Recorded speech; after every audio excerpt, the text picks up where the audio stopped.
Good morning and welcome to the work session for February 6th, 2020, 8 a.m. As a reminder, a recorded device will be used during this meeting. We'll start with the Pledge of Allegiance.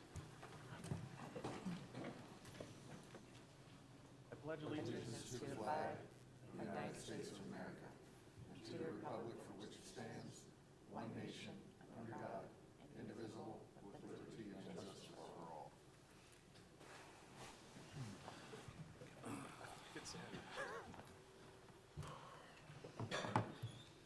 All right, any public comment for non-agenda items today? Yes.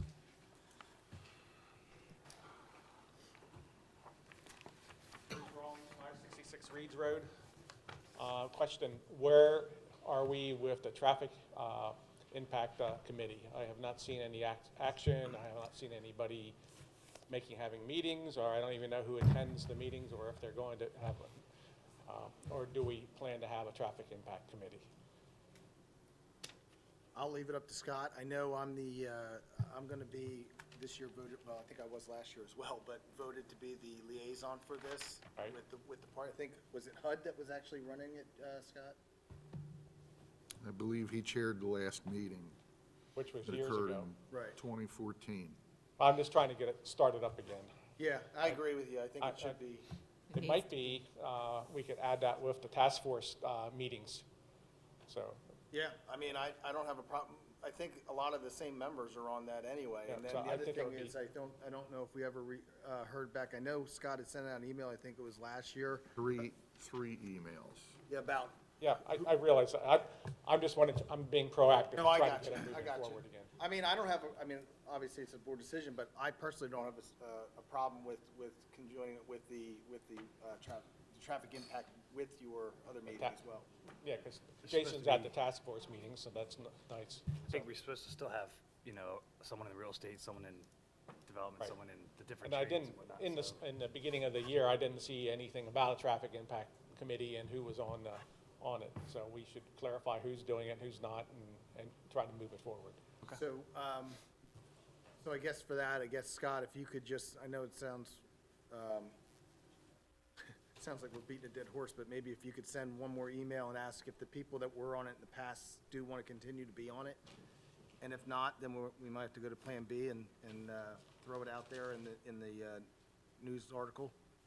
And do you need Andy Heinrich to attend those meetings, I would suspect? I would suspect, yes. You need to just double check At and make least sure like for that. the first meeting and whatever. Yeah, and I would just make sure, because I know he does municipal engineering, so he may have standing meetings for the municipalities, just to double check to make sure that the night that you're talking about with the task force, that's the night he's available. Okay. Thank you. Thank you, Bruce. Thanks, Bruce, for reminding. Any other comments? All right, minutes of previous meetings. We have the Board of Supervisors, December 20th, January 16th, and the Planning Commission for January 9th, 2020. I'd like to make a motion to appoint the Board of Supervisors meeting minutes for December 20th, as well as January 16th, and the Planning Commission meeting minutes from January 9th. I'll second. All right, all in favor? Aye. Aye. Aye. All right. Any old business? Doesn't look there's any. New business, the Downtown Area Recreation Consortium update. Do we have Neither HUD and Nicole or they're not here. not here, so we will pass on that right now. Scott, I'll turn it over to you for the your item here for item B. Thank you. I sent the board an email on January 23rd at the COG meeting that occurred the night before that. Kathy O'Doherty from Valley discussed PennDOT's plan to remove unsafe guardrail on Route 82 approaching Lincoln Highway in the city of Coatesville. The guide rail area that she's referring to is in Valley Township. And PennDOT's proposing, rather than install a new guide rail, which they say they can't afford, they want to line stripe in both directions the inner lane next to the guide rail, to create a one-lane situation north and southbound on that section of Route 82. Valley is against it. Ms. O'Doherty asked other municipalities if they would be interested in providing Valley with a letter of support. I got that request formally from their manager, and I would ask if the board is interested in providing a letter of support against PennDOT's plan to simply remove the guide rail and line stripe to reduce the travel lanes to one in each direction. Doesn't make much sense. Right, so again, so PennDOT wants to They move it want to They want remove the- remove it, and go to one lane. Valley says they don't like that idea. Correct. Okay. What are your thoughts? I think we should take a position against it, because I think it's an unsafe situation. You've got two flat curves in that section, and I think it's possibly creating a dangerous situation, and also reducing the ability to deal with traffic volumes that come mostly from the north, southbound toward the city of Coatesville. I agree. I mean, I'm fine with that. I would agree with the position as well. Yep. I'd like to make a motion to authorize our township manager to draft a letter of support to Valley Township in replacing the guardrail rather than restriping the lanes to restrict traffic. I'll second. All right, we have a motion and a second. Any comment? All in favor? Aye. Aye. Thank you. All right, Luke. I'm here. Pound some buttons. Good morning, Mr. Chairman, members of the board. This agenda item had to do with authorization to accept the bids from AVT for improvements to the meeting hall technology. And of particular note was the purchase of tablets to go electronic with our meeting packets. Unfortunately, I optimistically added that to the agenda to make sure it was an action item. However, we did not receive a bid package, so I'd respectfully ask the board to table this for a subsequent meeting. Good. We need a motion to table, or? No. All right, we'll just table it and move on then. Yeah. Luke, keep it with you here for the next item for Bondsville Mill project. Absolutely. I also have a little bit of data entry required for this as well. All right. We have Nate here primarily for a different reason today, but we take the opportunity to make an update on the Bondsville Mill project. And in particular, if you will recall, this sketch plan here divided the remaining work for the concrete pad and the development of a parking lot on the site into 4 phases. Those 4 phases also had 4 associated grant applications. The first 2 grant applications would pay for 90% of phases 1 and 2, which was removing the concrete pad and backfilling the site with soils. And the 2 grants were a county grant and a state grant. Both of those grants are in hand. For phases 3 and 4, it will be the same 2 sources of grants, although the deliverable is actually the application process. So while we have Nate here, I would like to ask him to provide an update on what he's doing to get phases 1 and 2, which are now funded, to completion. Is that a fair introduction, Nate? I hope I didn't. No problem at all. Yeah, so again, we've got the 2 grants. We are working on finalizing the paperwork with both the county agreements in place. The DCNR paperwork is getting finalized. Kind of the team right now is Luke, HUD, and Jim Buxala. We met last Friday to kind of just develop a preliminary schedule. At this point, what we're looking for is, today at least, is the authorization of advertisement of bids. We have started pulling together the preliminary bid documents, plans, and specifications for phases 1 and 2, which again is primarily the concrete removal, soil replacement part of the process, in addition to some utilities. Right now, schedule-wise, bid documents, we're looking to get out March-ish. They need to be reviewed and approved by the county and DCNR, so there's some steps ahead of us. And the whole schedule's really driven by having the flexibility to possibly plant as early as this fall, so we have to kind of work backwards from that schedule. So a lot more to come, a lot of questions that still need to be answered and sorted out regarding utilities, things like that. But we've kind of kicked it off, and we are now, really officially underway with moving this forward as a project. Great. And so these bids here are just to clarify, as I get caught up here, do not exceed any of the grant funding. So it's a fully funded bid at this point. Correct, and I think Luke said, I think it's about 90% of the match. And what's nice is essentially the county and DCNR grants, essentially what we did was we played them off of each other, so they kind of match each other to a point. So, yeah, I believe 90%, Luke, is that a correct number? Yeah, if I'm using round numbers, we call it the township share is about 45,000, and the total project is about 450. Gotcha. I mean, And Nate, we're bringing dirt in, or are we bringing dirt out? Both? Oh, the dirt out, we're not sure yet. Most likely just bringing dirt in. Right now, in theory, there's a lot of unknowns here on this site, but in theory, what we'll be doing is we'll be removing the existing concrete pad, possibly crushing that and leaving that on site for the future parking lot project. Yep. And then we'll be importing soil, I'll say soil and topsoil. Topsoil, I'm not sure, still working with their, the different volunteers on what we're importing. We would like to source that locally, reduce kind of trucking costs, things like that. Say, with all the developments going on that you guys Correct. are handling, I'm sure Yep. somebody's hauling stuff out right now. Yep, so in theory, that's great. In reality, we have to work around bid requirements, things like that. So that's definitely one of the things that's on our list of how do we sort that out.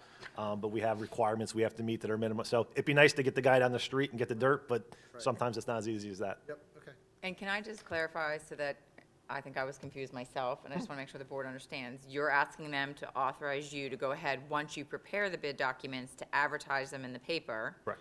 And then, or is it through ECMS, or it's going to be, No, the ECMS is a PennDOT project, this Right, is so not this is that. nothing This with will that. be This is just- advertised in the Daily Local. Okay. We upload it to a system called PennBid, that's what we use for the bidding process. Again, that's probably not gonna be till March or April, but what we don't want is to miss a month of a meeting.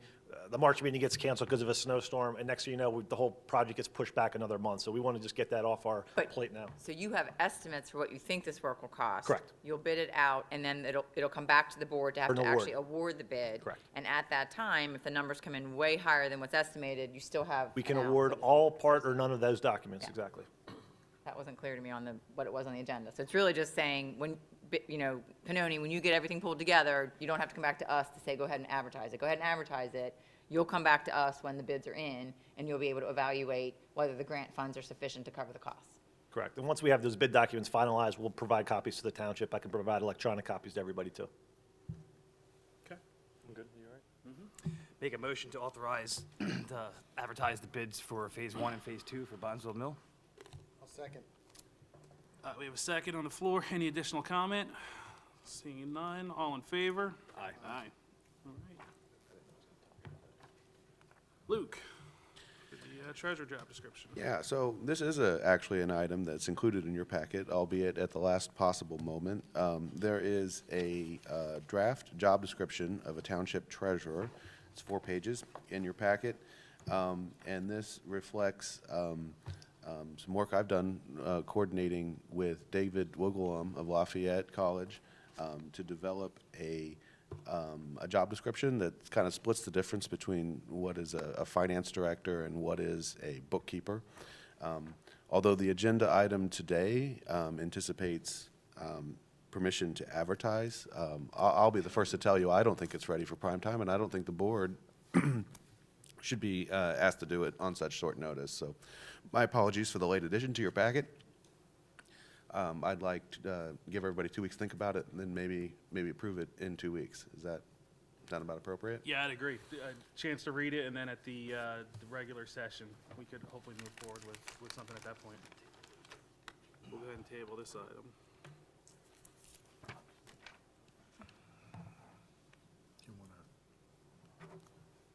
Scott?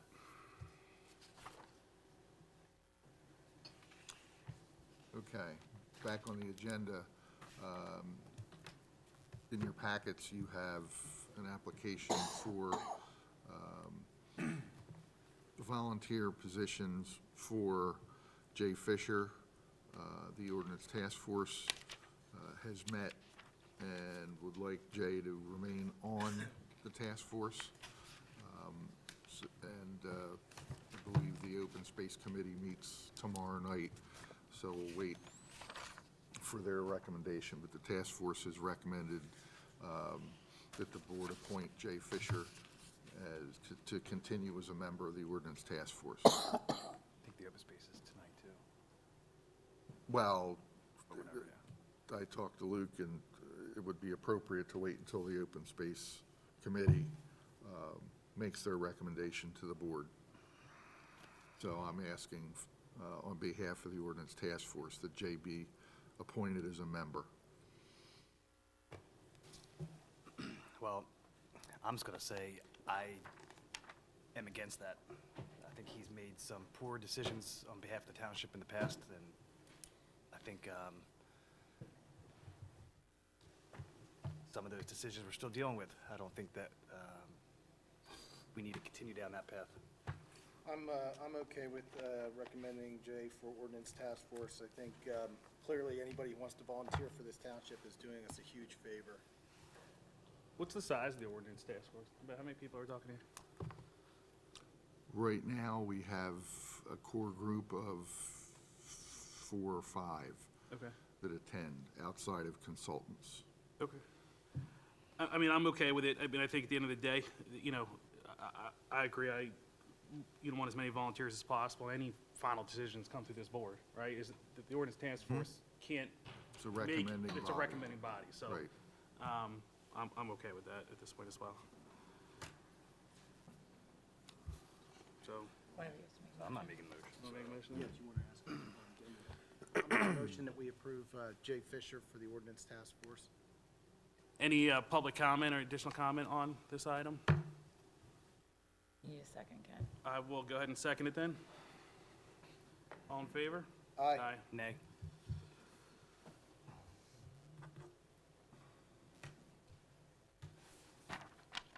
All right, Luke, board access to township records policy. Oh, actually, real quick, too, as a side note, just, we talked a little bit about the traffic impact committee. We talked about this ordinance. I do want to put a plug out there as well as the liaison for the budget committee. As typically, that's, you know, we want to get that started up around like June or so, at least get communication started. So, you know, I'd like just to sort of publicly put out there for anybody interested in joining that committee, please, you know, submit information as well. And then I'll turn it over to Luke now for your item. Yes, thank you. In your packet is a draft policy for access for individual board of supervisors members to township records. This is the same policy that was last discussed in June of 2018 and then tabled indefinitely. I don't know that. Well, I'll just ask. Would you like me to summarize what's in this policy, or have you all had a chance to review it? I haven't read it.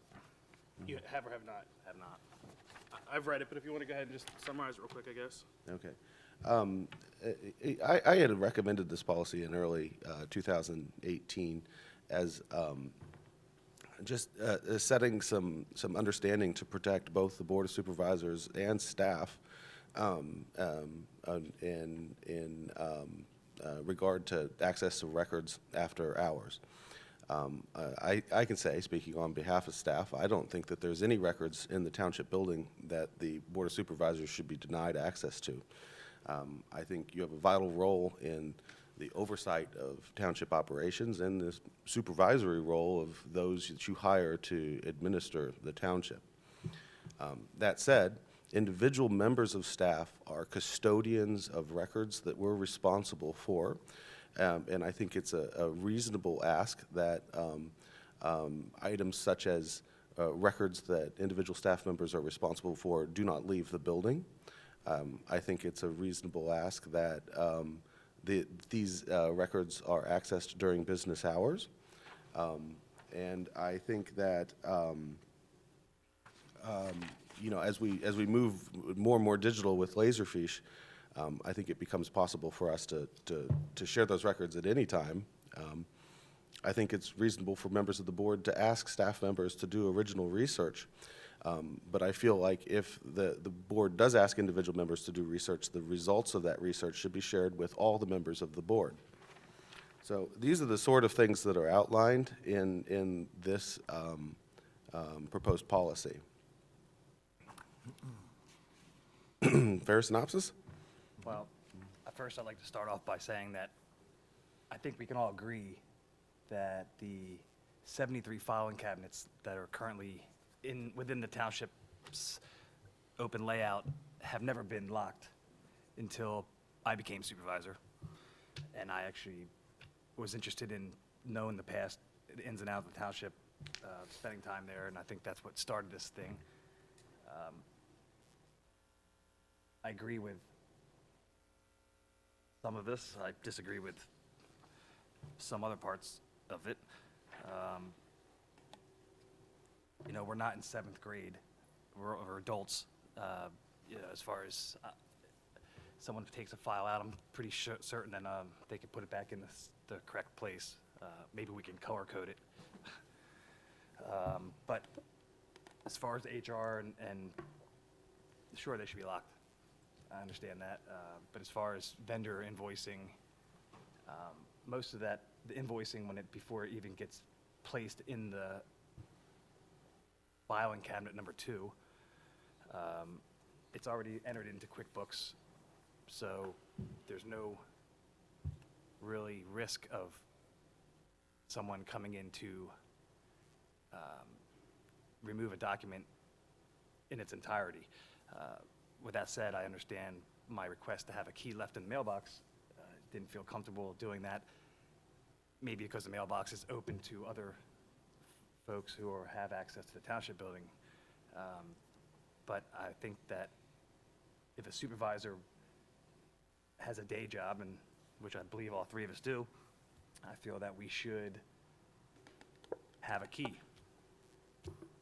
to a room that has the keys to the other filing cabinets, and therefore, I would think that it'd be the 3 of us plus the whoever is in charge of those records would know who's there and we'll have a sign-out sheet right there in that little room that's locked with another bunch of set of keys. I don't think that to ask us to come in during regular business hours, although I am at the township daily, I can't say that my work schedule won't allow that to continue or whatnot. I think that's a little bit, just a little bit more of a little bit too bold of a policy for me. Luke, I've read over it. This has been on the table for a while. I agree with the process. I think that if a supervisor does need something, obviously, business hours are fine, with the exception, obviously, if you need something and you have to come in afterwards, we could ask for that to be left out. So I'm 100% in favor of this. It does not disrupt the filings of other staff members and where they put things, and if things go missing, it doesn't put accountability on anybody. So I'm in favor of it. I think the first, there's 2 goals here. One is to make sure that the financial records are as transparent as possible for the best oversight. And I know one of the requests that I made maybe 2 weeks ago was for the shadow copy of the QuickBooks, so that way we could, review all the transactions as well. I think that's pretty important. The second goal is to ensure the highest level of security, because if a document does go missing, especially if it's a document in question, then we have challenges. Can I ask? Other municipalities. This isn't. We're not recreating the wheel here. How do other municipalities manage these types of transactions and transaction security? Similar, I think, even with the police force, the evidence chain of command, things like that. How do other municipalities effectively manage documentation security while maintaining transparency? Maybe we should just. Let me first start with the police department. I kind of prefaced my remarks with I didn't feel like there was any records that the board should not be able to have access to. There is actually one important exception to that statement, and that would be criminal justice information, access to which is controlled by state law and requires background clearances that are administered by the chief. But I think this record was explicitly intended to exempt those kind of criminal justice records. Right. That's, as for other municipalities, Kristen, may I call on you to chime in on your observation at other municipalities? I'm not aware of any formal written policies, but I think the normal practice is that the board members utilize, if they need records, they go to the appropriate custodian of those records while that particular custodian is working, their day job. So, for example, if, you need something from Lisa while she's here, then you go and you ask her. You don't have to be so formal as to put it in writing what you want, but you just say, hey, there's these minutes from whatever year, the span of time, and obviously she has other things to do during the day. So she takes it and says, yep, I'll get to it as soon as I can, or is it something you need right away? It's done, but it typically is done during the business hours. I think one of the things I like about the policy is that it's protecting the board as much as it's protecting the records. It's protecting the board to say, well, if something goes missing, you only have access during when the full staff is here. It's not something that someone can say, well, you had a key and you came in at, Saturday at 1 o'clock and you were the last one to have, your hands on that file, whatever. I don't think it's outrageous. I think there can be exceptions made to the policy as well. So, for example, if Jason has done a lot of due diligence and has gone and done a lot of historical research, so I give him credit for, having that much interest in really trying to understand things. And if it doesn't work during the hours, I think there can be an exception made that he can make arrangements to ask that those files be pulled and be left for him. But as far as, am I aware of any other policy in writing as to specifically how a board member gets access to records? I'm not aware of any, but I think this is a fair and reasonable policy. But again, it's completely a policy decision for the board. I think that the QuickBooks is a good idea, but it doesn't show the breakdown of what you're being billed for. It just shows the total, so if you're interested in knowing, to understand what why we keep getting invoiced from Honeywell for thousands and thousands of dollars, we can't see what they're doing or what they're not doing. And I think that it's also, from what I understand, Jay Fisher had a key to pretty much everything in this township, and I don't understand. That's incorrect. Well, I'm sorry, but I'm not done talking. For example, if I ask Mr. Pearsall to give me a document, in the past, I've only received half of it. How do I know? And that's what brought me to the situation of where I decided, it'd be easier if I just did it myself. And I think that although to go from everything being unlocked to everything being locked, then all of a sudden saying, well, you know what, only during the daytime hours, that's just crazy. We're the 3 supervisors of this township, and to not be able to have access anytime, to me, is just, I don't think that we should be going down that path. I don't think it's an issue of no access. I think it's an issue of unfettered access. Again, I think the concern I have, and I think Luke expressed it, as the acting treasurer, and then when we get a treasurer, is to, at the end of the day, right now, Luke's accountable to those documents. So if I ultimately want to see a document and it's missing, I'm looking to Luke where it is, and there's an opening. What I'd like to do is I'd like to support this, but with the additional caveats of the maintaining the QuickBooks access that's been started, ensure that that's current, ensuring that those transactions are as detailed as possible, and as well as really heavily expanding the use of the Laserfish, the document imaging to move us to a digital era, for access to these files without the actual original source file being having compromised. We don't have staff to. We've had We're going through a process of hiring a treasurer, and I think that there is a high probability, the opportunity to use this new hire to support this during the invoicing and processing. I'm not even talking about it. I get the invoicing. that one file cabinet had the invoicing of all the daily stuff. I get that, keeping that locked, but I'm saying the other, the open space records, the agriculture security area, the municipal authority, the, you know, everything that was always, that has nothing that is, it's not, even probably, it's probably all backed up at this point, but All right, I'll be honest, I'm primarily focused on financial that's what I mean. records through That's this. why I'm be clear that if you're talking about just financial, it's just that one cabinet, I agree, because that was always locked, I believe. So Luke, for this item here we're talking about, is this just for financial records, or is this? All records, I did not distinguish, it's all records. all records. It's all 73 file cabinets. That's my point is, if you want to, I get the financials, to keep the one file cabinet that was always locked.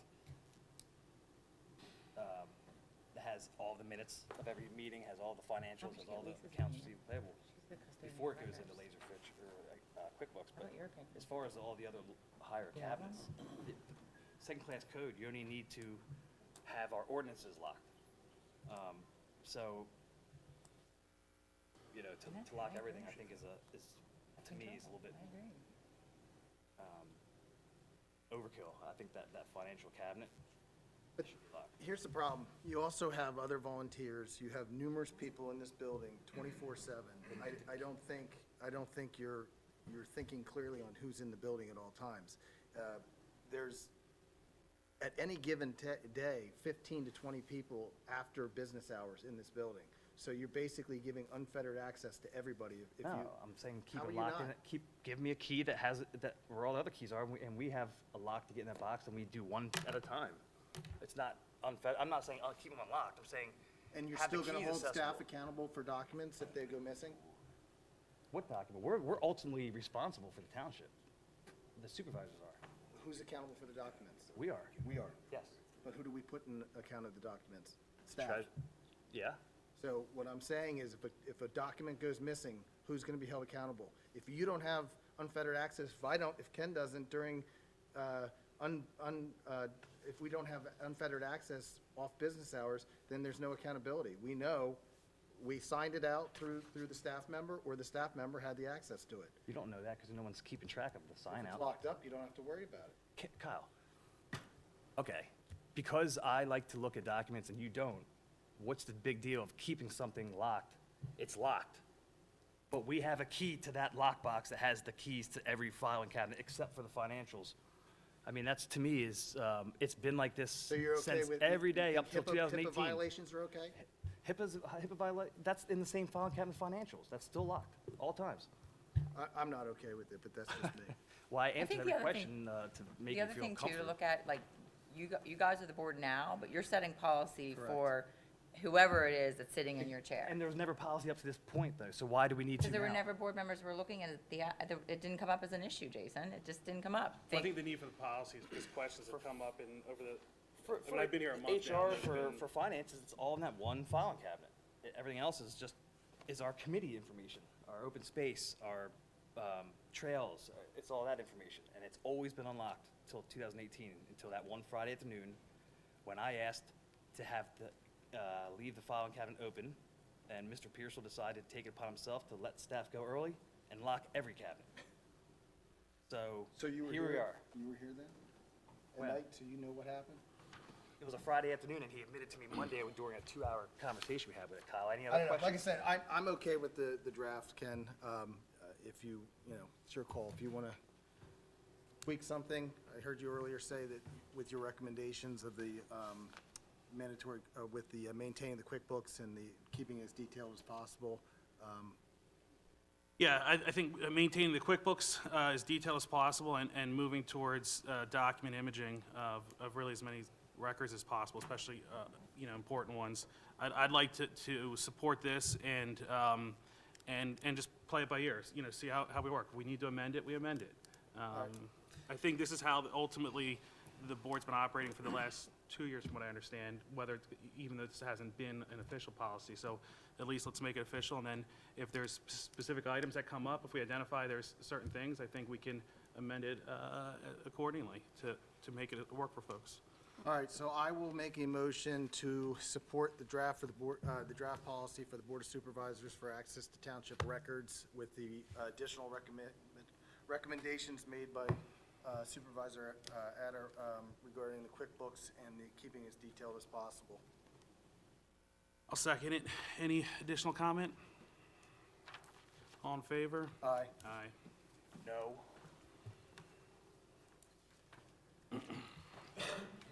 Thank you for your consideration. All right. Luke, the transfer funds. Yeah, well, this is kind of an interesting riddle. I should probably pause and say that my under the weather has absolutely nothing to do with post Super Bowl partying. I have the flu, so I'm sucking on cough drops here to avoid the grumbling sounds into the microphone. This was a bit of an interesting, I guess, legal exploration of how staff should present this proposed action to the Board of Supervisors. And where we arrived is this is a notification. At the conclusion of this meeting, there'll be a set of checks for you to sign, and one of those checks will be from the Township's general fund to the Township's escrow fund in the amount of $83,277.98.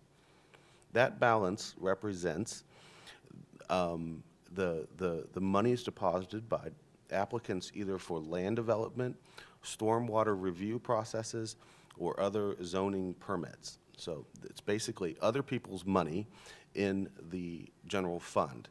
And we're making, based on feedback from the Budget Committee and working with Supervisor, or with Chairman Ader, we've determined that the better place is that that money be kept outside the general fund. It's not really a budget transfer because there is no different use for these funds anticipated. And so a lot of the second-class township code rules regarding resolutions and transfers in the first quarter pertain to those transfers that represent a change to the budget. And so I have this just as a information item for you. There is a check transferring money from the general fund to the escrow fund that I'll ask the board to sign at the conclusion of this meeting.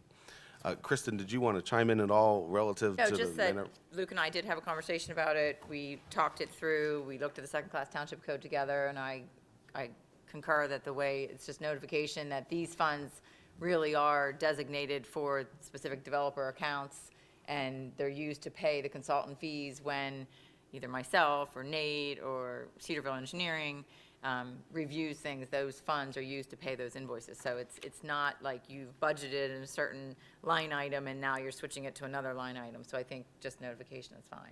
Well, and I think more importantly, why I asked, we started talking about this, those are funds that are also due back to, it's an escrow, it's funds due back to folks. So, I think it is critical, it's an important step to not commingle those funds in our general fund. for Correct. that Were we purposes. a full accrual accounting system, then those funds would represent an accounts payable.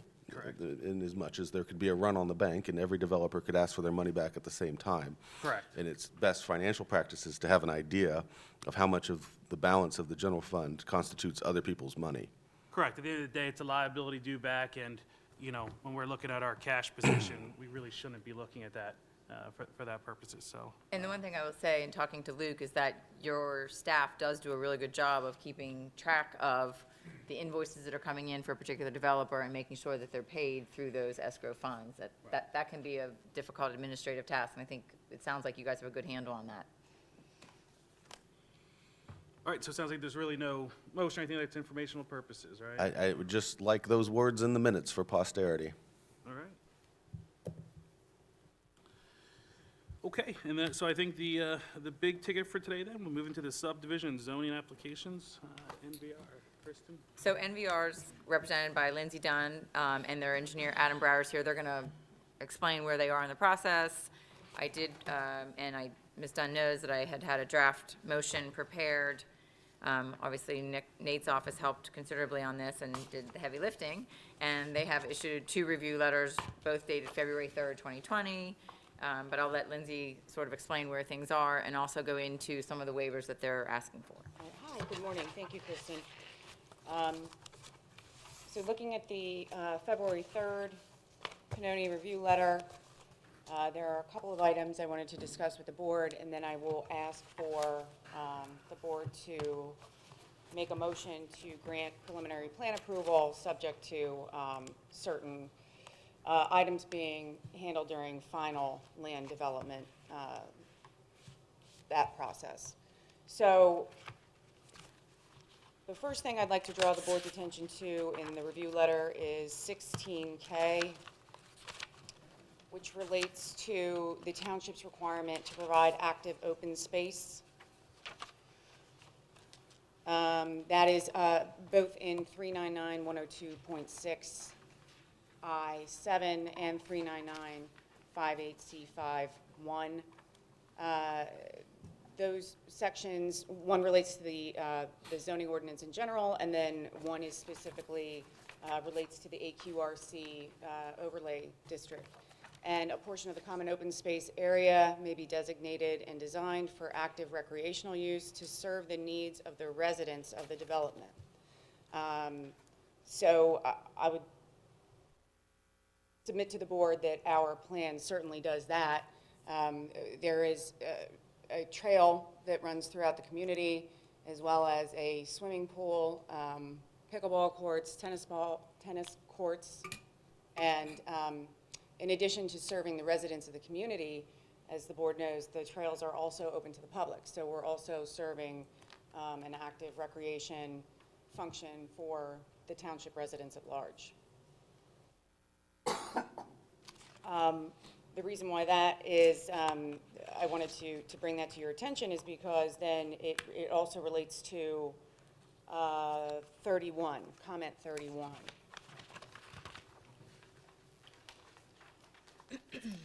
The board has the discretion to decide whether or not the lands and the amenities that we're providing meet the township's objectives for active recreation opportunities, and if not, you charge a fee in lieu.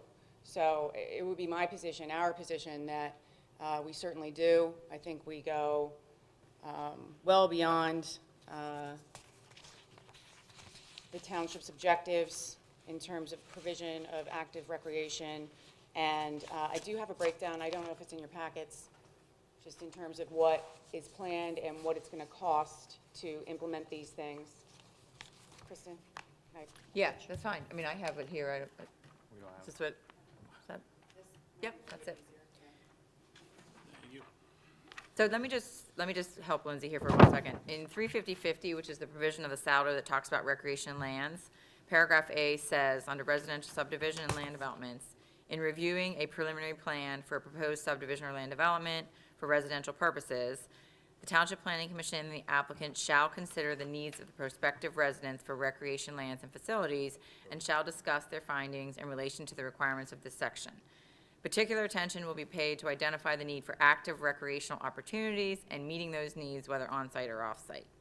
So this section of the SALDO is authorized by a provision in the municipality's planning code, and it really, although a lot of municipalities go beyond what the MPC, in my opinion, authorizes, it really is focused on providing recreational opportunities for the inhabitants of the proposed development. So it's a board decision. Obviously, the Planning Commission I don't think the Planning Commission weighed in necessarily one way or the other. They deferred and said, board, you decide. But the action item for you, and you don't have to do it at this point in time, you can defer it to final plan, although I think they would prefer you to do it now just so there's some finality and certainty to it, is do you believe that the amenities that they're providing on site are sufficient active recreational opportunities for their residents? The other thing I want you to just remind us of, under the ordinance, what amount of the land area has to remain as open space? Is it 60% or 40%? I can't remember. Actually, I have the ordinance right here. Pulling up the code right now, actually. as Yeah, Chris was I'm talking. pulling it up as well. While you're looking that up, as an amenity, the clubhouse and fencing, I personally don't consider the clubhouse to be an amenity per se. 40%. And I wanted to ask about that, as well as the walking trails. Would the walking trails be just for your community? I thought that was part for, right, okay. Right, and then that was my point, that we go beyond the objectives of the township, because we're not just providing opportunities for active recreation for the residents of our community, but the residents of the township at large. And I know Applecross made their community clubhouse open to the public. Are you guys intending to do so with yours? I do not believe that the clubhouse is going to be open to the public. At least I've never heard that, yeah. It's just a liability for the HOA. But in terms of it providing active recreation, there is intended to be space in there for aerobics, yoga, things like that for the community residents. So I do think of it as a recreation area, although, you know, we just gave the Planning Commission a breakdown of the cost to implement the facilities. That's why fencing's on there. I know it's not like, I wasn't talking about fencing like sword fighting. No, It just goes around the, right. You know, as I said, I would, a pool storage shed, I don't see, I'm just reading this out loud. A pool storage shed, your landscaping, which you're required to do, your parking, which you're required to have. Again, that totals already over $1 million, and that's half of what you're asking for to be used as your credit.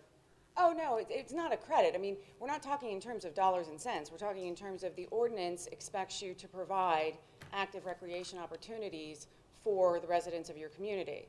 And we are certainly doing that. I mean, I could speak in the abstract and say we have a swimming pool, we have walking trails, we have bocce courts, we have pickleball courts, we have tennis courts. But the Planning Commission just wanted to see what it looked like to implement those facilities by number. Right. So that's why we provided this. But this isn't, we're not supposed to be meeting some number, some threshold in order to demonstrate that we're meeting the objective of the ordinance. The ordinance is, are you providing active recreation opportunities for the residents of your community? And we are providing those, as you can see, as well as providing active recreation opportunities for other residents of the township. They put the number, the dollar amount probably, just if we felt that the swimming pool, the courts were not adequate for their own community, we would charge them a fee in lieu of, and they would offset that by the cost of it. That's Yeah, why they did and it. like I said, I have no problem with the swimming pool, the bocce ball, pickleball, tennis courts, but a storage shed, I have a problem with. Parking and landscaping, I have a problem with, and the clubhouse, again, I understand it's for in-house as well as public, but you guys are choosing in-house, I understand that. So I'll even, you know.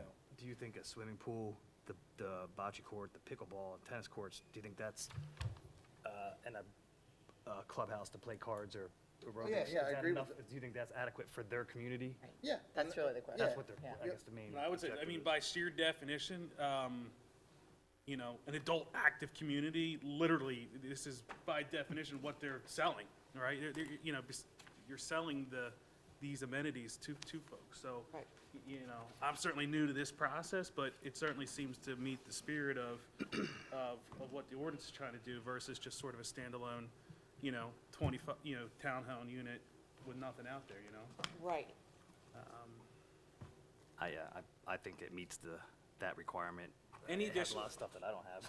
Right. Anything additional from the planning commission? I mean, I know you guys have sort of stayed, you know, sort of quiet on this one, but any additional thoughts? We stayed quiet because we were going to move this to finalize it at final plan approval.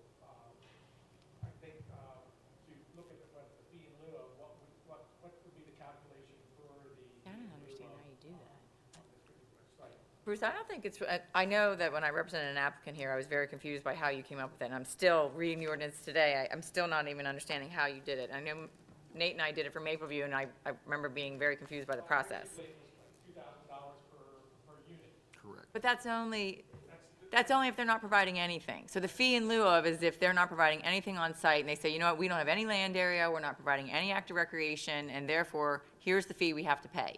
But here, when they are providing something, I don't know how it works with the fee. Okay, so we would basically look at, number one would be like the trail system, what's the cost of the trail system to go in? The land, the value of the land, because it's gonna be used in public and private use, and come up with a rough calculation. I don't have the figures in front of me. And then look at what activities it's providing for the community, and I think the swimming pool, the pickleball, and all that. I think they've done what they should be doing for this particular development. Our calculations make us a value cost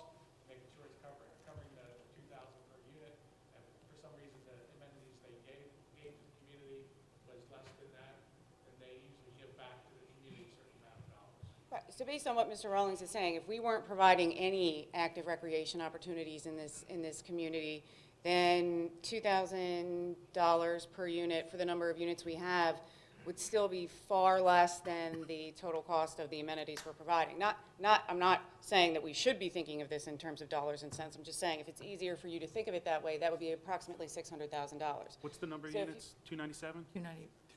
294, so basically 600,000. 294, okay. So you're saying with 294 units, the fee would be $600,000. 600,000. 588. So the question is whether you believe, and I don't know, Nate, if you've had any weigh in on these values here, these figures, if you find any, Again, I think it's well in excess. Okay. And I think what we're forgetting here is on that Mapleview discussion, keep in mind, all they did on Mapleview was like the trail complex and that. nothing. Right, so this is a completely different scenario where you said, by the time you add up the pool, the outdoor facility, you know, there's a substantial amount here that's going to well in excess of 600, no matter how much we parse the actual numbers. Got it, okay. My opinion was they were on the right track doing it. Okay. Right, and where Chris and I keep coming back to, and ultimately why this is a discussion item more or less, is there's a lot of things in this ordinance. It's not my call, it's not Kristen's call. It says it's up to the Board of Supervisors, and what we're trying to do, when Chris and I, as we get more familiar with things, is make sure we point those out to you, so you know when you're making your decision, hey, we can influence this or make a comment. So we try to pull those things out. I'll agree that we've met it without the fluff.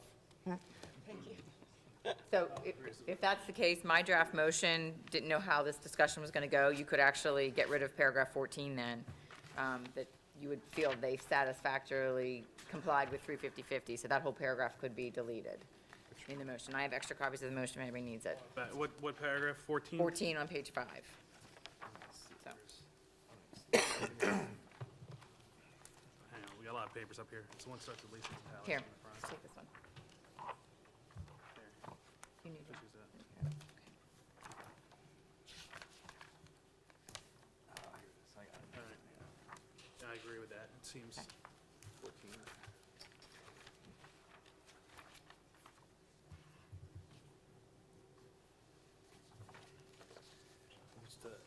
What's the next Lindsay. item you want to speak about? Okay, thank you. Moving on to comment 16N, which relates to the open space requirements for an AQRC under the Township Code. It's the Board of Supervisors, as with the last item we discussed, basically just has to confirm that we have met the standard and intent of the ordinance. This is a little bit easier because it's not abstract. The requirement for open space is 40%, and we're providing an excess of 40%.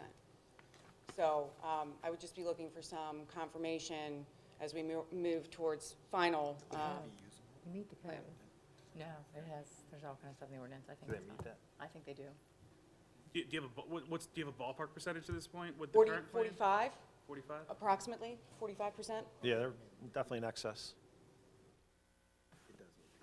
And to the board, I mean, we've been through this. There are pockets of land that is not being used that don't necessarily count towards open space either. So even backing out those, like, you have to have a certain square footage that is contiguous. So there are little pockets all over the community that are open that don't even count towards our open space calculation. And even then, we are at approximately 45%.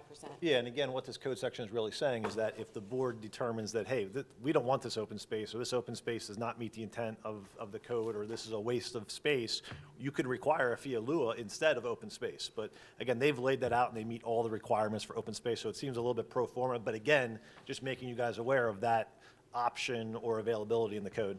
In the future, what is your take on, not, I know they're kind of grandfathered in at this point, but unusable wetlands as open space, how did? So the way the code is written, there's a lot of, their open space can't be 100% wetlands, right? It can only be minimum amounts of each of those types of features. First of all, we want to protect wetlands, so that's a no-brainer, and they can't influence them anyways. But if all their open space was wetlands, they wouldn't meet the minimum requirements. So it's only small percentages of steep slopes, wetlands, water features, the limit so that the open space is a usable area in other areas as well. Do you guys deal with other townships that set ordinance limits on wetlands? Yep, this is very similar to a lot of other codes, yeah. So basically, like, if there was like 5 acres of wetlands, they could use like 2 acres towards that. Correct, correct. Right, and not that you could develop pretty in standard. those they're called primary conservation areas, and only a certain, what was it, 15%? Certain percentages for each Can- one, can and yeah, count your guys is towards- probably slightly more detailed than most municipalities, but very similar to how a lot of them work. So They back that overall, Adam Brower has just confirmed for me that overall, we are providing 51%, actually, open space, Right. so. And then only small parts of that would be wetlands or streams, et cetera. The net is at 45%. Net 45. So to clarify, so it's 51, you back out all the wetlands and stuff like that, now you're to Non-qualifying 45. areas. No. You're 45 of good open space Right. to an ordinance of 40. Yep. Is that what I'm hearing? I think that's a fair statement. Yeah. That seems like good math. I'm okay with it. All right. Moving on to waiver request at 21B. So, I was just gonna say, so for this item here, does anything There was nothing change on, to- no, there was nothing on that. All right, keep going, I'm sorry, which one? 21B, we requested a waiver from a site context map under 350-24B1. What's the problem with providing that? It's not a big deal, but I don't understand why you can't do it. It's this one and actually the next one kind of go hand in hand. And they're really utilized by the township at an early stage in the process, when you're at sketch level, to really get a feel for what the surrounding community has, things to pay attention to. And also the 4-step design goes hand in hand with that as you start to lay out the community. And the only reason we're asking for a waiver now is we're, candidly, we're well beyond that. And the way this process started on this particular job, and I wasn't involved at this level, but they had a lot of meetings with the task force and worked through that, coming up with this general layout. So they did that process even though they didn't officially call it, 4-step design. So by the time we got to starting the preliminary, they had already utilized those tools, if you will. We had a context, right, we had a concept plan, and in terms of the site context map, the other thing is that the 2009 comprehensive plan, which is what is recommended to be used for that, for example, demonstrates a loop road through this property, even though at the beginning of this process, the Board of Supervisors indicated that they were no longer interested in that particular planning feature for the township and didn't want to see it. So that was the back and forth that we had with the township, and that's what led to these waiver requests. So essentially, you'd see a loop road through the site context map, according to the comprehensive plan? Yeah, I mean, I just didn't know what the site context map was used for, but it sounds like, I do know that they had, and Bruce can confirm it, there was a lot of dialogue and participation by the task force to get to really, through a sketch plan process. There were many meetings, many Yeah, conversations. so I'm kind of an issue with it. Many. They tweaked a lot of things, and the site map, they basically discussed what we did. Yeah. Yeah, so the draft motion. Right, so it sounds like at this Accepts point in this. time, Yeah. that was something, there's a formality, because that was something we're well past, Yeah, Right. Exactly. sounds like it. so I'm okay with that. Okay, thank you. Next, moving on to 32B. This is another item that requires the formal approval of the Board of Supervisors that a trail route may utilize a sidewalk. There are portions of the community where the trail and the sidewalk are one and the same. And it's not a waiver, it's just something that needs to be approved by the board. It has been approved by the Township's Trail Committee in their letter of recommendation from October. And so we would just be looking for consensus from the board that that's appropriate. And if you want to see precisely where I'm referring to.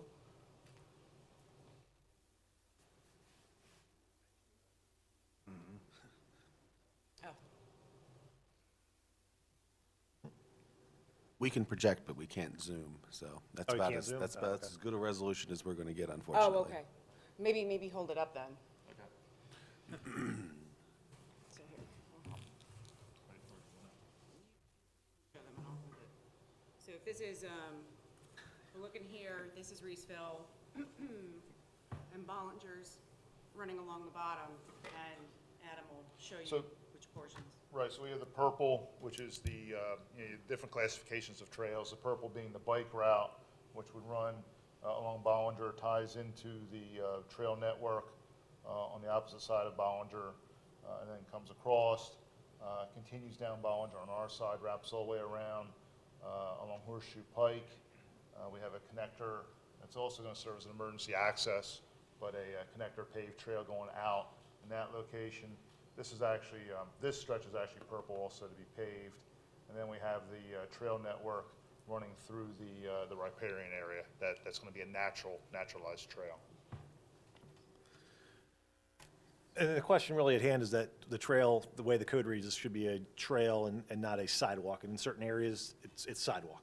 That's all that matters. And again, the trail committee went through it in detail, and this is the layout and the plan that the trail committee recommended. So again, it's just one of these things, the board has to authorize it or approve it just like these other ones, so. Is it a couple times? Is it throughout the whole thing? I mean, No, it's what's just a the- couple different locations, yeah.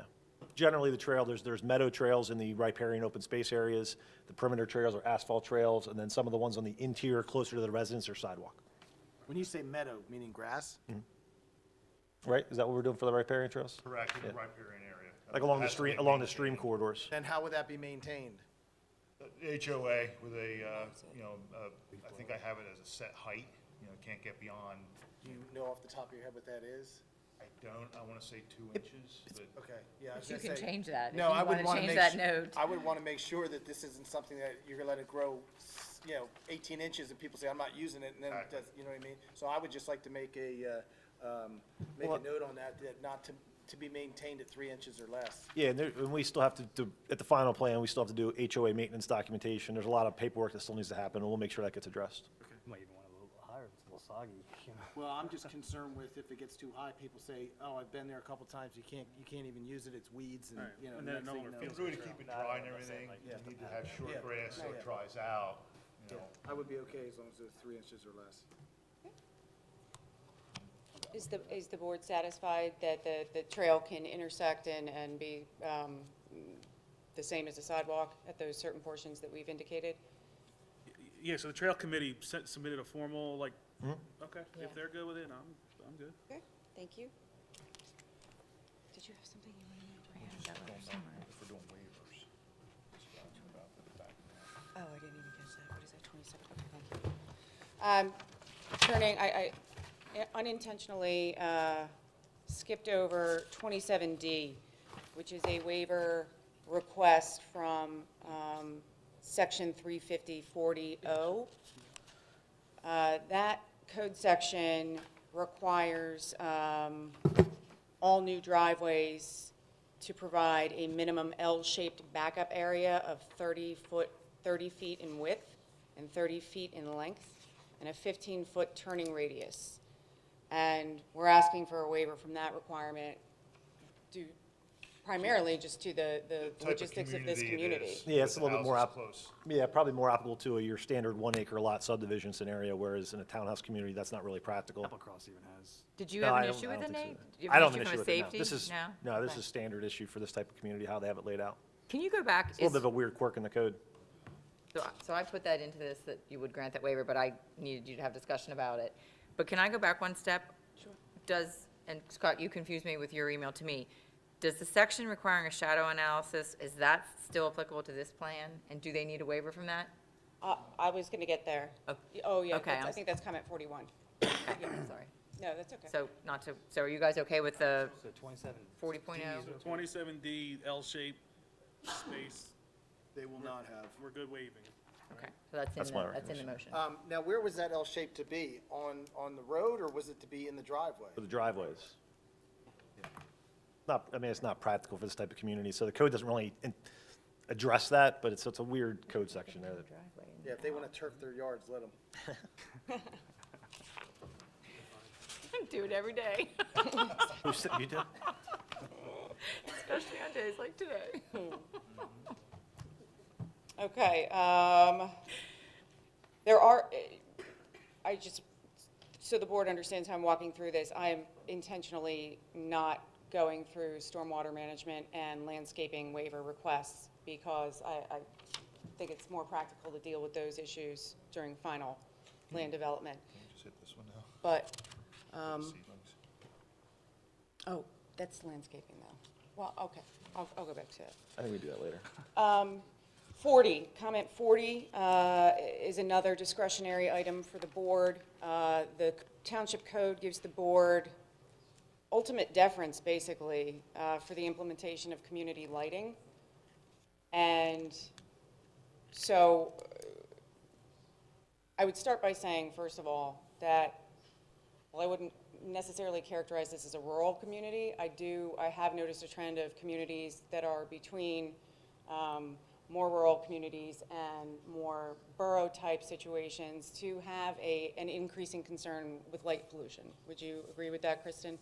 I mean, it's something I hear all the time, All light over the- pollution. It is So- all over the place is probably a better way to put it. Right. So basically, at this point in time, what we would be proposing for comment by the board is that this community has the USPS boxes throughout the community. In other words, people aren't going to be getting mail delivered to their front doors. They're going to have a box with a lock and a key. So there's going to be lighting at all of those areas to provide There's illumination parking for. spaces at each of those clusters. So we're going to have a light for the parking as well as the access to the mailboxes. And then there will be monument lights at the entrances to the community as well. And I imagine that there will be lighting at the clubhouse. Clubhouse. I would disagree. I think you need street lighting, especially with your age demographic and people walking on roadways. I think that, you can dial it down with the LED light output and the luminance aren't that bright. So I personally would like to see at least 3 per street, me personally. I've driven through Applecross late at night, and I know they have a lot of little kids, and it's a little different, but if you don't have streetlights, then you open yourself up, obviously also because of the trails going through the development as well. Who's to say someone's not gonna be halfway through the development, all of a sudden it gets pitch dark and they can't see where they're going. So I think at least 3 minimum per street is what should be required. Are you suggesting Applecross has it throughout the streets? 'Cause- Applecross does have streetlights. At the yeah. intersections, yeah, I know that. So they have it at any overflow parking, and then intersection points, all right? Yeah, Nate's letters, Sorry, go ahead. There's another concern that we've been dealing with, and with all these delivery services, Amazon Prime, all these, ripping through these developments at nighttime now. You either having the lighting at the intersections, or you might want to consider at this clubhouse or whatever, a drop-off location. If you're That's a going to do great something idea. like that with your post office boxes, at least have a drop-off location at the clubhouse for packages so that these trucks aren't ripping through your development Really good at all idea. hours. Yeah, It's so just is something there, you might wanna think if you about. do the drop-off location, can you make it mandatory that no shipping deliveries would be, and that would be part of the HOA docs, no shipping deliveries would be per residence, it would be per set location designed, dedicated by the HOA? Yeah, I think everybody would probably prefer that. And I even noticed that, again, driving through Applecross, what they did is they actually put the UPS and Amazon trailer on property at the clubhouse. They drop all the packages there, especially during Christmas time, and then they gator them or they use golf carts to deliver them. Heck of a lot safer Where than do they do cars that? whipping through. Where's that at? This is at Applecross. Oh, really? I mean, Scott, are we allowed to have golf carts in this community? I was Don't just ask checking, me. just checking. so the way Nate's letter was written You're not is, dedicating, I'm sorry, you're not dedicating the roads. We are not, no, they're gonna be private roads. The HOA could allow that.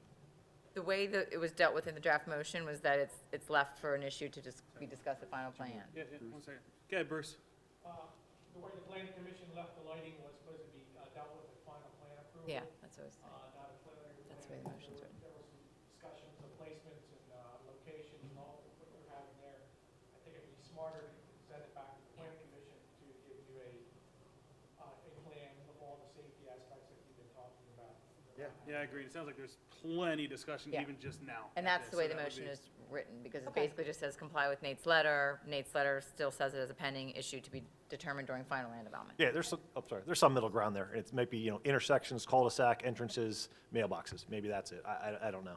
And the only other, just, this is the last thing I'll say about it, but Kyle, while we're talking about it, and it's fresh in your mind, the reason why it's a little bit different from Applecross is because the houses are set so close to the streets that there's gonna be ambient light. Right. Okay. And are you guys doing lamp posts at the properties? No. I they are would not. have, and that would be something else I would consider, if you did lamp posts, then I would consider that to be your street lighting, so, for what it's worth. Can I make one other comment? Only because it's in my head, Lynn. If there's any consideration at all down the road that you guys are thinking about adopting a golf cart thing with the HOA, you may want to engage Applecross now with talking with them in regards to a crossover spot or whatever, because those people may want to join a golf club, they may want to go to the restaurant. They're not gonna be able to cross over East Reedsville, they're gonna need to access the trail in Applecross and go under the bridge and come up and across.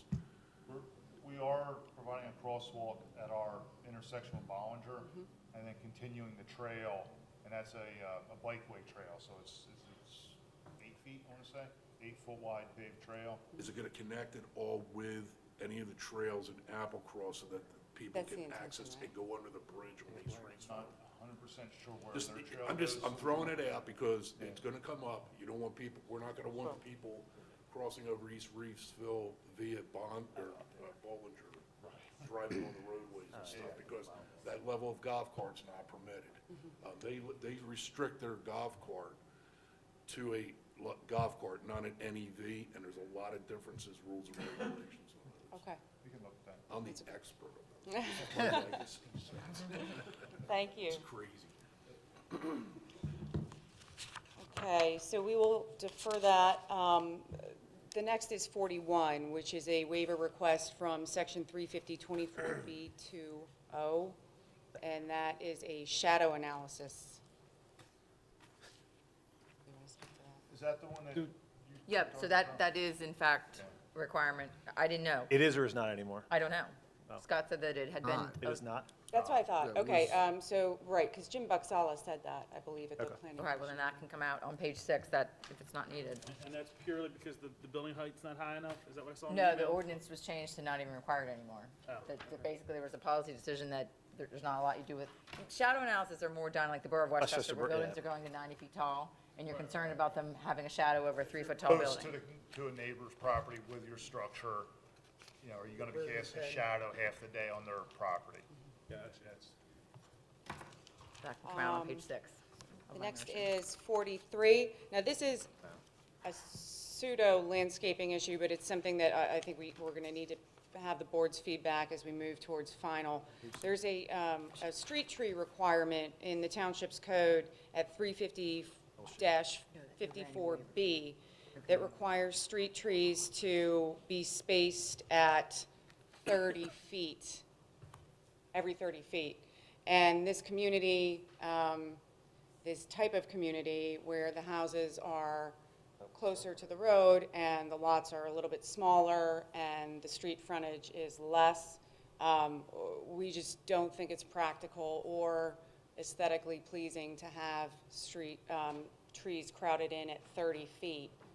It might look nice when they're initially planted, but once they start to grow, it's going to look overcrowded, and it's going to interfere with well, it's going to interfere with perhaps driveways and utilities, but it's also going to interfere with basically the sort of feeling that this community is intended to create, which is that you walk down the sidewalk, you see your neighbor sitting on their porch, and you wave, and it's more of an open type community idea. So. And also, with the houses close together, you do have the foundation planning for each of the houses. So you do have, if the house is 30 foot from the curb, you do have a tree in front of the house as well. So by the time you would add all the street trees and those, Oh, sorry. it ends up really, really packing them in. What about relocating the trees someplace else on the property? So there's a lot of landscaping on the property. We are going to work through that with the board and the planning commission during final land development, but we have a lot of landscaping Better yet, requirements. Bondsville Mill's looking for trees. Donate them. Third question, I would say that should be addressed at final, until we see the final landscape plan, how that affects the whole overall picture. I agree. All right, take it out. At that point, then we can negotiate trees and numbers and where they go and things like that. Okay. So in the draft motion, you would, on page 6, cross off the bottom waiver. That'll be deferred till final. What number is that on? It's, page?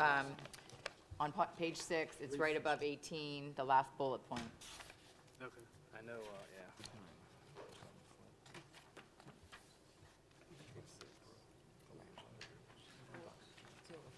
Yeah, let me jump in on the landscaping real quick. Your ordinance is written that you have a certain minimum standard of number of trees, species of trees and all that, and it's very, very robust. So what we thought was better was that they come back at final with their full land development plan, their landscaping plan, excuse me, that itemizes what would the ordinance require and what are we providing, and have you visually, have the planning commission obviously take the first stab at that, and visually see, and then you as a board have to decide if that's satisfactory. So that street tree issue can be dealt with then.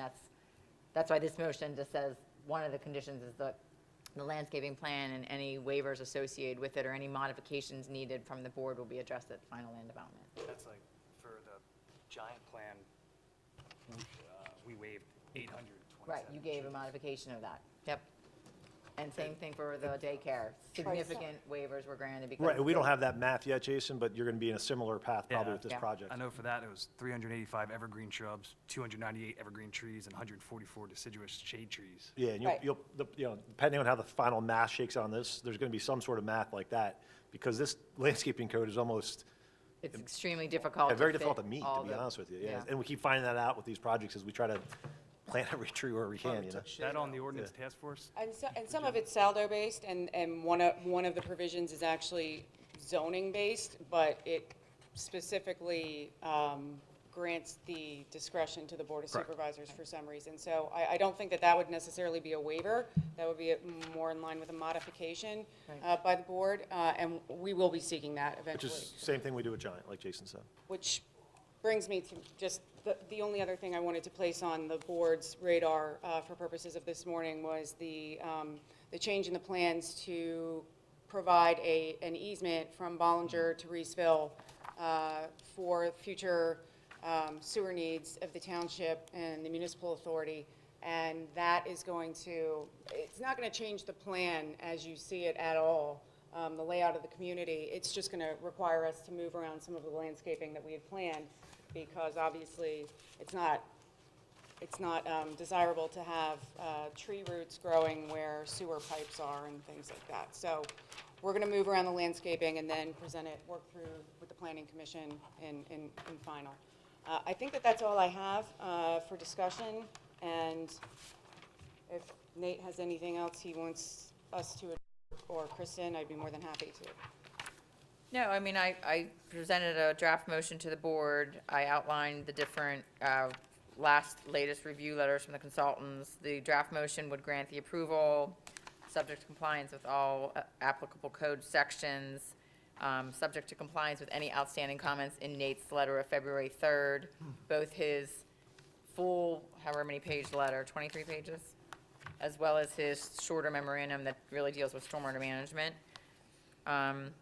It also requires any outside agency permits, which you have some of those. Those would always have to, obviously that would be a condition of approval. But with that, because there are, I would call it, I don't want to say significant, but because the entire stormwater design is premised upon DEP and the Army Corps approving it, approving the use of the pond, the man-made pond, as a stormwater facility.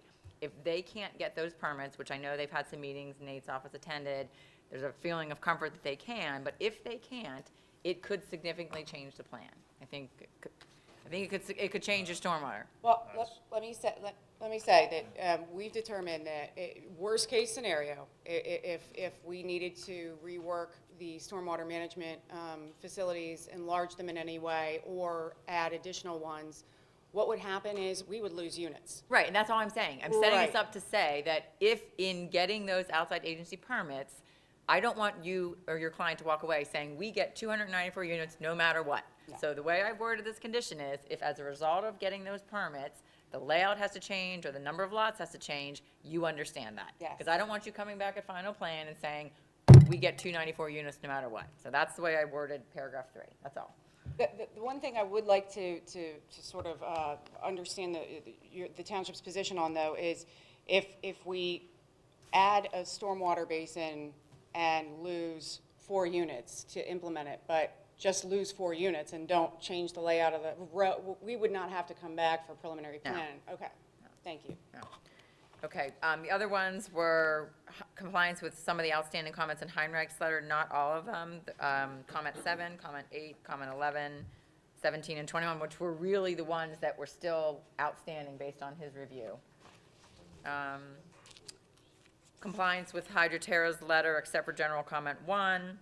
General comment 1 is what Lindsay had indicated in terms of providing the 20-foot wide sanitary sewer easement along the southern side of the property from Bollinger Road right away. What we basically did was memorialize the communication that you guys had with the municipal authority and that Mr. Pearsall set forth in a memo of January 31st, 2020. So we really just, carried that over.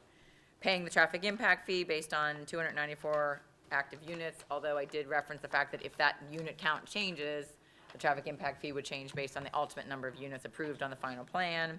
You have to comply with the conditions of the conditional use decision. You have to comply with the conditions of the zoning hearing board decision. We already talked about getting all the outside regulatory permits. This is one thing that we put in there, and I'm not certain whether it's going to happen or not, but to the extent that you're going to have stormwater facilities in a PennDOT right-of-way, and you're going to be requesting the township to be a permittee on that highway occupancy permit, the township has been in the most recent couple years, required the applicant to take on the maintenance responsibilities for those stormwater facilities in the PennDOT right-of-way. So that's one of the conditions, that if that becomes a necessity, you will enter the appropriate agreement, and really, you'll turn into your HOA, will be responsible for maintenance of those facilities. Some of these other ones are standard. You're going to execute the appropriate development agreement, financial security agreement. You're going to reimburse the township for the consultant review fees. I've crossed off 14. 15 is you're going to construct all roadway improvements and related improvements necessary for ingress and egress to Bollinger Road and East Reeseville Road. This motion says that you've not requested any approvals for signage, so signage will be handled completely separately. There's a separate process for that. The waivers, we went through this, not require the site context map, not require the 4-step design process, to not require the L-shaped backup area. I did include 2 of them that came from the Trail Committee's letter, and they were to not require horizontal curves in trails and to not require sightlines for trails. Yes, thank you. Those are 2 that were set forth in the Trail Committee letter saying they supported those, so I put those in there. Thank you. Landscaping plan, we talked about, that's being deferred. All approvals or waivers for landscaping requirements will be dealt with as final plan. The other ones, again, are sort of standards. Any size development of this magnitude is going to have some legal agreements that need to be reviewed and approved to make sure they're consistent with the final plan, the HOA documentation. The ordinance itself calls out for an open space management plan. That can be contained within the HOA documentation. That can be deferred. The ordinance also requires a conservation easement to be placed on the open space. That really can be contained within the HOA documentation. This plan has an emergency access that leads to the township building. Besides just having it on the plan, I think there should be a separate recorded document so that it's in the chain of title to their property as well as the township property. That legal agreement can be deferred to final plan. The sewer easement, in addition to being on a plan, there should be a separate recorded document that grants that to the authority. That can be done as final plan. If you're going to be phasing this, the phasing plan would have to be submitted and approved during final plan approval. And that's really it. The other ones are boilerplate. Can I have you go over the traffic, the Heinrich comments one more time, please? Yeah, it says applicant shall comply with and resolve the following comments in the Heinrich review. Comment 7, comment 8, comment 11, comment 17, and 21. And it's basically saying just have further communication and have Andy sign off that you've, adequately addressed his concerns with respect to those 5 paragraphs. Good morning, Matt Hammond, Traffic Plan Design. I don't think, as far as Andy's letter is concerned, it's mostly the comments have been satisfied. Number 8 in particular says it's been satisfied. I wrote, the highway occupancy permit plan, traffic signal permit plan, and final plan shall include an ADA compliant crosswalk with curb ramps, pedestrian push buttons, and pedestrian signal heads across Horseshoe Pike at the intersection with Brandywine Village Drive. That's number 9. Okay, well, I'll change the number to 9. Sorry. Okay. No problem. I just want to make sure, because that one is it. And what, you may be well ahead, but what type of ADA tiles are you gonna be using? Pour in place, or are you gonna be using the fixed ones? The only reason I say this is because there's a development in our township right now that has support in place, and they're all lifting, and now they're a trip hazard. So the permanent ones that have the bolts, they're the same price, I think would be much better because you can replace them and keep them at a standard height. Right. And they're lifting, and people are tripping over them. And if you're gonna have those on your walking trails, it's, Yeah, no, good point. Yeah, I mean, exterior at the intersections with the state roads, we'll be using, what's required of us by PennDOT. And I couldn't tell you off the top of my head what exactly those are right now. well, for what it's worth, as I said, you got a development right around the corner that's gonna have a significant amount of money spent on these right now. So it's better to spend the money now and have them fixed where you can replace them by bolts versus tearing the concrete out. Okay, understood. So are you comfortable with the draft that I've outlined? Yes. Okay, any questions from the board? I do have one question. I was at the municipal authority meeting earlier, was it this week or was it maybe it was last week? I don't know when it was. It was last week or this week. You had mentioned about the buffer zone next to several of those homes on Bollinger Road. I know those folks, those homeowners were here at the conditional use hearing, and their concern was proper amount of buffering, and I just want to make sure that's not going to be changed. No, that's That actually a would be- I just condition wanna in make the, sure that's going to be, that's a condition in the conditional use order, okay. and we'll have to remind ourselves of that when you're doing your landscaping. And so Yes. the easement's actually on the other side. Okay, of I Fo- wasn't sure, I just want to make Yes. sure, because I know Thank you. they were really adamant, and I Yes. agree with I that. Easements on remember. their backyard side? What's that? Where's the easement at? The In front of 'em or easements behind 'em? on the behind their houses, so Yeah. we're doing a landscape berm behind their houses, and then a sewer for their connection, a pipe beyond the berm. And both of those are conditions in the conditional use order, and this motion references they have to comply with that. I just want to make sure. Yep. I also want to say, I do want to disclose that Ms. Dunn is one of my attorneys for my personal use in her firm. It's not a conflict, not a big fan of, so. Yeah, as long as you believe you can make a decision based on the merits of the case, that's fine. I like the farmland, so not going to affect my decision.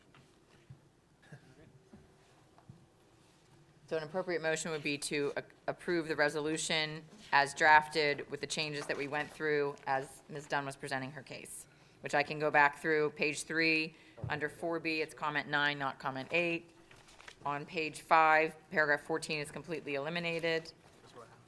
On page 6, the top bullet and the bottom bullet would be eliminated, and that's it. And I could change those in writing. I mean, I would revise this before you would sign it. Are you good? I'd like to make a motion to approve resolution number 4 of 2020, resolution that is conditionally approving the preliminary land development plans for NVR Incorporated, with the understanding that there will be a cleaned-up version and agreed to in writing by the applicant. I'll second. All right, there's a motion and a second on the floor. Any additional final comments from the public? None being said, we'll take a vote. All in favor? Aye. Aye. Thank you very much. Thank you very Thank you. much. All right, thank you. There are, motion to adjourn? No. All right, so there's no notices, so make a motion to adjourn. I'll make a motion to adjourn. All right. Thank you. All right. Have a good day. Thanks, everyone.